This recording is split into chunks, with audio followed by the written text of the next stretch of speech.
Merci beaucoup et encore une fois, merci pour le programme et pour les échanges où on se rend compte qu'on a des choses en commun et sans doute beaucoup de choses à faire ensemble. Et donc, je suis gériatre à la Pitié-Salpêtrière dans le bâtiment en face chez Marc Verny qui après interviendra sur la maladie d'Alzheimer. Et en fait, on va faire un point sur quelque chose qui pose problème à tout le monde, qui sont les comorbidités et en particulier la multimorbidité. En fait, la vie pourrait être simple, et ça c'est un modèle qui s'éloigne, c'est-à-dire qu'on voit ça de moins en moins. Vous avez un patient qui, à domicile, fait un événement aigu quel qu'il soit. Il est pris en charge par le SAMU, il arrive aux urgences, il rencontre une expertise technique de haut vol, de l'anesthésie, de la chir, de la cardiologie, et puis ensuite il est hospitalisé. Dans la majeure partie des cas, ce patient qu'on va décrire comme un monopathologique va rentrer à domicile. Donc on va dire dans peu de pourcents, il aura besoin d'une rééducation après, et puis maintenant avec l'ambulatoire qui se développe, le circuit est très huilé. Simplement, très clairement, ce circuit est un modèle qu'on a tous connu et qui s'éloigne parce qu'il y a une montée en charge de la multimorbidité qui est la problématique, et je dirais la problématique principale en gériatrie à travers toutes ses conséquences. Je vous ai mis là en fait une définition qui est une définition de la médecine de famille, donc de la médecine générale. En gros, c'est 2 pathologies. À partir de 2 pathologies, on parle de multimorbidité, mais on voit bien qu'il y a des patterns différents et des associations qui sont très compliquées alors que d'autres sont simples. Je dirais qu'en fait, la multimorbidité, quand on doit la considérer, quand on doit considérer qu'elle a un impact sur le parcours clinique du patient, c'est celle qui pose problème dès lors que le patient n'est pas dans une structure adaptée à sa prise en charge. C'est-à-dire très clairement, quand vous regardez le profil des patients à gauche, vous voyez qu'on a 30% de syndrome démentiel. Ça, c'est tiré de la cohorte périopératoire de gériatrie, donc qui actuellement est à plus de 1000 patients à peu de choses près. Et donc, vous avez 30% de patients qui ont des syndromes démentiels, vous avez 15% de maladies coronaires, 70% d'hypertension, du diabète, du sensoriel, des chutes à répétition. Et donc, on est sur une typologie de patients extrêmement complexe. Et vous voyez que quand on fait une espèce de moyenne, on est à 5 comorbidités en moyenne chez les patients de plus de 80 ans. Donc, très clairement, on se dit quand on voit le profil des patients qu'il faut qu'à un moment, on se penche sur l'ensemble des comorbidités si on veut avoir un impact global sur le parcours de soins et sur le pronostic. Parce que la vraie vie, c'est ça, chez les patients de gériatrie, et vous y êtes confrontés autant que nous, c'est qu'on part du domicile et que l'événement au domicile, si le patient est tombé, il faut savoir ce qu'il y a derrière la chute, les comorbidités commencent à se décompenser, il arrive, il y a la technicité. Dans le temps opératoire ou interventionnel, on commence à avoir des syndromes confusionnels, il fait de l'anémie en transfuse, on commence à faire du iatrogène, il fait une rétention urinaire qui va le rendre confus, on commence une mauvaise boucle. Dans quel service faut-il mettre ce patient? Ensuite, on bascule dans cette typologie de patients sur des besoins de SSR, de rééducation, qui sont de l'ordre de 30 à 80%. 80% c'est pour du périop. Et là aussi, c'est encore une fois le temps des comorbidités. Ils font 2 à 3 complications en moyenne, avec une dépendance qui apparaît. On est sur un schéma extrêmement compliqué. Et quand enfin, au bout du parcours, on a réussi à le remettre debout, à le stabiliser en se disant on a bien travaillé, eh bien, il faut s'assurer que son état permet de rentrer à la maison, que le tissu social est en place et que, en gros, le domicile aussi est prêt à accueillir le patient. Donc, on voit qu'on est sur des schémas totalement différents. C'est très vantard que de dire que le monopathologique va disparaître, mais en tout cas, la morbidité va apparaître dans tous les services. Ça, c'est sur la multimorbidité. Après, en bruit de fond, le iatrogène, c'est une obsession, vous connaissez les chiffres. On dit que pendant l'hospitalisation, on fait 20% de iatrogène, que 15% des hospitalisations sont liées à du iatrogène. On en fait tous, on le sait, l'idée est d'essayer de limiter, mais on a toujours cette appréhension à travers le parcours de soins du patient.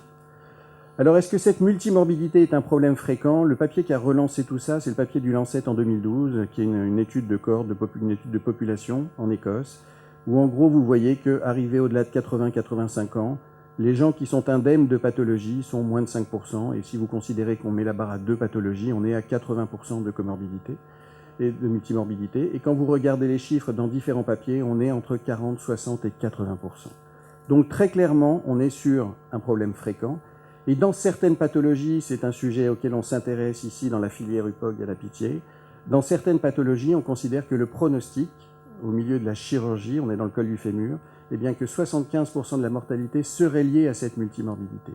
Dès lors, c'est un petit peu un non-sens de se dire qu'on va faire une super chirurgie, on va faire une super anesthésie, et on ne va pas s'occuper des comorbidités qui vont se réexprimer après. Donc la multimorbidité est une problématique fréquente, et c'est grave.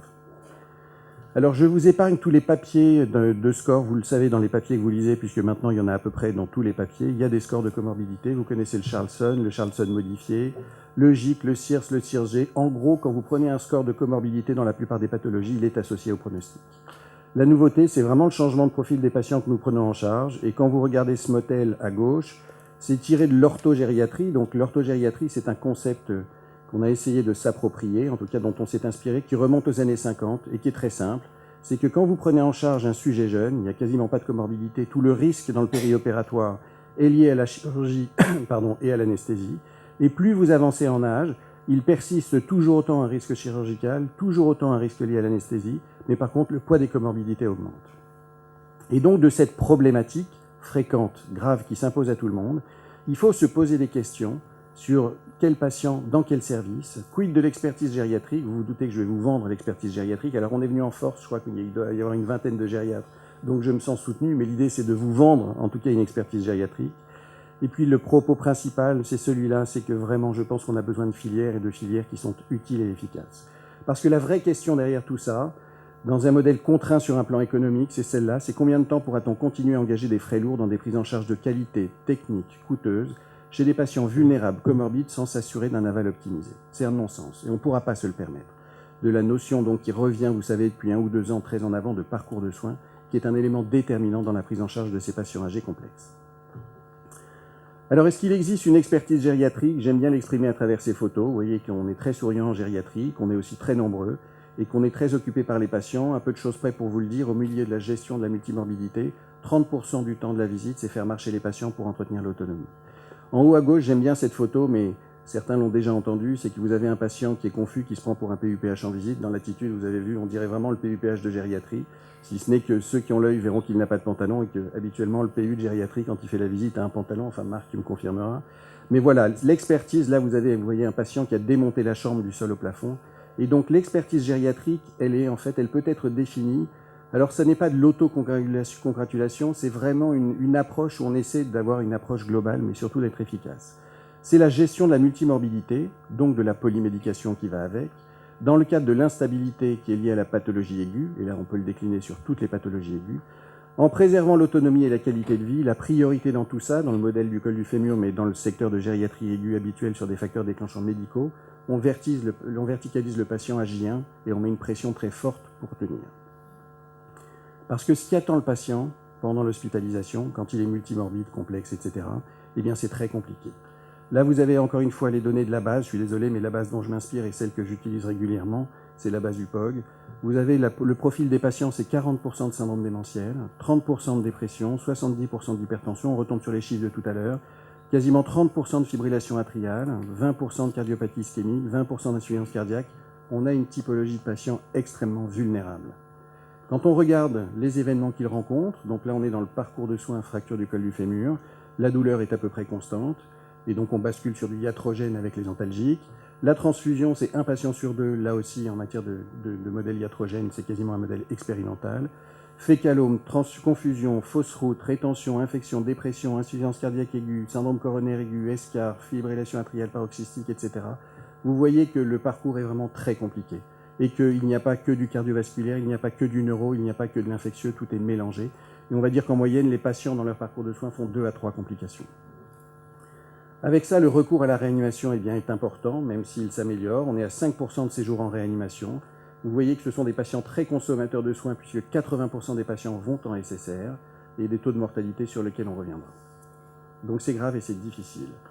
Pour autant, quand on regarde, est-ce qu'il y a une comorbidité qui est plus pronostique que les autres? Eh bien, quand on poule toutes ces données dans du multivarié, le facteur qui sort, en fait, est le score de comorbidité, qui montre bien que c'est l'agrégation, en fait, de toutes ces pathologies, cette espèce de grande vulnérabilité, qu'on peut aussi appeler fragilité, mais derrière le mot fragilité, on met beaucoup de choses. Et donc c'est la complexité de cet ensemble qui probablement nécessite un nouveau regard dans le parcours de soins et dans la prise en charge. L'intérêt du parcours de soins dédié, il est évident. Vous savez que les patients hantent la principale porte d'accès à l'hôpital, ce sont les urgences, que les urgences doivent être une porte d'entrée sensibilisée à la gériatrie. Alors j'ai arrêté de me battre pour mettre des gériatres aux urgences, mais je pense que les urgentistes doivent être très sensibilisés. À ce stade, en gros, à quoi peut servir un gériatre? Eh bien, il y a la première question de est-ce qu'on y va? C'est-à-dire que parfois, on est sollicité sur des avis pour savoir est-ce que le jeu envoie la chandelle au vu des informations que l'on a. Mais surtout, s'il vous plaît, retenez ce message. Quand le patient arrive aux urgences, il faut d'ores et déjà savoir que dans 24, dans 12, dans 72 heures, il viendra en gériatrie, ce qui nous permet d'anticiper les choses, et y compris d'anticiper la sortie en SSR rapide pour ne rien louper sur la rééducation. Après, c'est le temps de l'expertise, on va dire, technique, où là, surtout, il ne faut pas la confier aux gériatres qui ne savent pas faire. Donc, que ce soit l'anesthésie, la chirurgie, la cardiologie. Et donc là, à ce stade, on est quand même sollicité de temps en temps, rarement à la phase suraiguë, mais dans les jours qui suivent, sur la gestion des antalgiques, sur parfois les sédations, la gestion des médicaments et parfois quelques discussions éthiques. Et puis le temps de la gériatrie, de l'unité en fait, qui prendra en charge le patient au plus tôt, j'insiste, c'est-à-dire qu'il faut vraiment le basculer dans les 24-48 heures dès lors que vous avez fini une intervention spécifique. Eh bien, c'est le temps de la gestion de la multimorbidité, de la polymédication, des complications, avec cette réhabilitation précoce en ligne de mire. Le gros avantage d'un tel système, c'est qu'il ouvre des filières à ces patients. C'est-à-dire que je m'explique, les patients de réanimation par exemple, qui parfois sont récusés encore sur le simple fait de l'âge. Si vous assurez au sein de cette filière un turnover adapté en disant aux patients on se donne 48 heures et dans 48 heures on le récupère, les réanimations vont s'ouvrir à des patients dont on se dit est-ce que vraiment on court le risque ou pas. Donc c'est vraiment donnant-donnant pour tout le monde. Une filière en fait qui est fluide permet d'optimiser et de donner accès aux patients âgés dès lors que le projet est cohérent. Et puis vous le voyez à la fin, le SSR, on l'a dit, dans 80% des cas dans le modèle, on est sur quelque chose qui doit être anticipé dès le début. Il n'est pas question d'attendre le jour de la sortie pour se renseigner sur la sortie. C'est quand le patient arrive en gériatrie qu'on dit, a priori, dans une semaine, on aura quelqu'un pour toi et qu'on essaie de s'organiser pour avoir un modèle efficace, voire efficient. Un message important, c'est très difficile, ça demande beaucoup d'énergie, c'est qu'une filière doit améliorer, doit pas empiler. C'est-à-dire que ça ne sert à rien de faire les choses sans s'évaluer, sans montrer qu'on est synergique. L'idée d'une filière, c'est quand même d'être synergique et donc il faut vraiment avoir cette culture, en tout cas dans la gériatrie, de l'évaluation des procédures, de l'évaluation des pronostics pour montrer qu'on sert à quelque chose. Dans le cadre de la fracture du col, donc c'est un travail qui est en cours, qu'on est en train de soumettre avec Bruno Rioux, on a justement repris cette approche qui est une approche de globalité, c'est-à-dire que se concentrer sur le pronostic du col du fémur en ne regardant que la chirurgie, on sait maintenant que c'est un non-sens. Rajouter la multimorbidité, c'est bien, mais en fait, il est temps dans ces parcours de soins, dans ces pathologies, de prendre tous les événements qui interviennent. Et donc, on a décomposé les facteurs patients, dans lesquels vous avez l'autonomie, l'âge, vous avez les comorbidités, les événements aigus associés, les facteurs péropératoires, l'anesthésie, la chirurgie, l'hémodynamique, la transfusion et le post-opératoire. Et on a regardé en termes de mortalité attribuable quels étaient les principaux acteurs, en fait. Eh bien, quand vous regardez, on en revient toujours à la même chose, c'est que les comorbidités sont un puissant facteur pronostic. La fragilité, je ne vais pas l'aborder parce que c'est un concept dans lequel on peut tout mettre, et l'échelle de fragilité, qui est l'échelle de Rockwood, à mon avis, est plus perçue comme une autonomie, en tout cas, c'est quelque chose de plus complexe. L'événement aigu associé ne sort pas, le délai chirurgical, on le sait, il faut opérer les patients rapidement, mais vous voyez que le principal acteur, ce sont les complications post-opératoires. Dès lors, on comprend que dans la prise en charge, il faut vraiment les anticiper, les stabiliser, mais que même en le faisant, ça reste un facteur très pronostique. Cette approche, en fait, a permis de montrer, dans la filière UPOC de la Pitié-Salpêtrière, en faisant une comparaison, c'était du avant-après, et ensuite en se comparant à la base nationale, que le pronostic chez ces patients âgés comorbides était amélioré quand ils passaient dans un circuit avec un recours à la gériatrie, à la sortie du réveil, et donc sans plus aller en orthopédie. Vous avez là le résultat, en gros, sur la mortalité à 6 mois, et donc c'est ajusté sur les facteurs qui ressortaient. Et vous avez ici la réhospitalisation dans les 6 mois, qui pour nous est un critère encore plus pertinent. C'est-à-dire que l'idée, c'est évidemment de sauver le patient, mais de le sauver en le tenant loin de l'hôpital. Là, on se dit qu'on a bien travaillé. Et donc clairement, c'est quelque chose qui a montré son efficacité, encore une fois, sur la Pitié-Salpêtrière, sur cette filière, avec des chiffres de mortalité qui continuent à être satisfaisants. Pour finir mon propos, juste une petite boutade. Quand on a commencé avec Judith Cohen-Bitan, qui est là et qui est la PH de l'UPOG, à présenter ça aux orthopédistes, les jeunes orthopédistes le prenaient mal. C'est-à-dire qu'ils disaient « vous êtes gentils, vous critiquez notre travail, c'est nous qui opérons, etc. » Et donc on a fait cette diapositive pour eux. Vous avez la courbe de survie des patients qui sont passés en UPOG, vous avez la courbe de survie des patients qui sont passés en orthopédie, vous avez la courbe de survie si les gériatres opéraient, vous avez la courbe de survie si les gériatres anesthésiaient, et vu le public aujourd'hui, j'en ai évidemment rajouté une, c'est que si les gériatres posent l'état vie, là vous êtes sûr que ce sera absolument dramatique. Et donc l'idée dans tout ça, c'est qu'il faut changer de paradigme. C'est-à-dire, il faut chacun à son temps avoir le patient, mais dès lors que c'est plus sa compétence, eh bien, il faut se tourner vers la bonne compétence. Et vraiment la volonté de tout ça, c'est de travailler ensemble avec un temps rapide pour optimiser les choses, parce que chez le patient âgé, dès qu'on perd du temps, on paye un prix extrêmement lourd. Les messages, comme on dit, vieillir est une chance, mais attention à la multimorbidité. C'est un vrai souci, c'est l'enjeu de demain. On ne verra plus de monopathologique, à peu de choses près, je pense que vous en êtes tous conscients. Le gériatre peut et doit être sollicité pour des patients multimorbides, en particulier confus-déments, et vous allez voir 2 topos sur la démence et un sur la confusion dans les propos après. La filière doit être une optimisation du parcours de soins, mais surtout, organiser le parcours de soins des patients âgés complexes est un enjeu très clair de la médecine de demain. Merci beaucoup.